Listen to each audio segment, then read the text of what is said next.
All things are dual, such as night and day.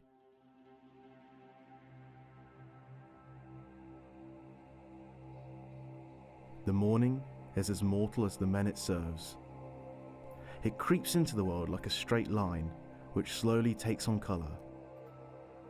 Amid clouds, it grows into uncertain adolescence, to be a cheerful day or a sullen one. Whatever its mood, a man must work.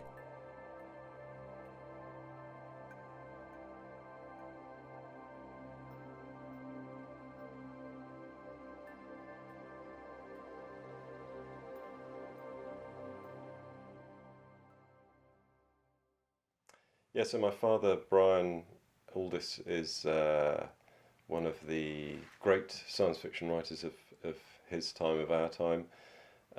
He's part of what was described as the New Wave, which is a group of authors who really came to fame in the 60s, I suppose. From his earlier stories, he talks about how he used to love storytelling, and he, in his biography, he refers to it as a kind of defense mechanism when he was at boarding school. Rather than, being of bigger build or more of a bully than some of the other boys, he'd actually use storytelling in the dorms at night as a way of sort of showing his prowess and entertaining the others.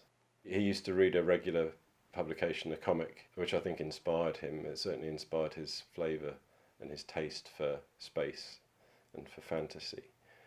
But I suppose it wasn't really until he came back from the war, where he fought in Burma with the Forgotten Army, when he started working at Parker's Bookshop in Oxford.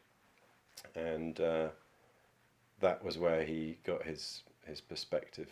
He just read avidly and started writing as a result of being surrounded by literature the whole time, really. He's written 50 plus novels in the course of his life, and he still writes today. He was born in 1925. He's 91. He's generally in a good situation in his life. He's not as sharp as he used to be, but no one really is at that age. He's had some health issues, nothing too serious, but yeah, he's still full of stories and anecdotes, and it's always a pleasure to visit him. So, yeah.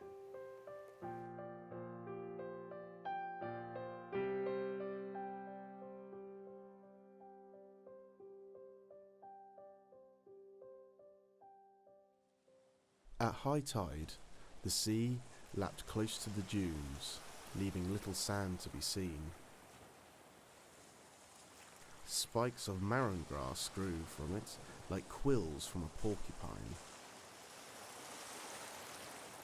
The small waves, white and grey, seized against their limit. How lonely it was, that wild coastline.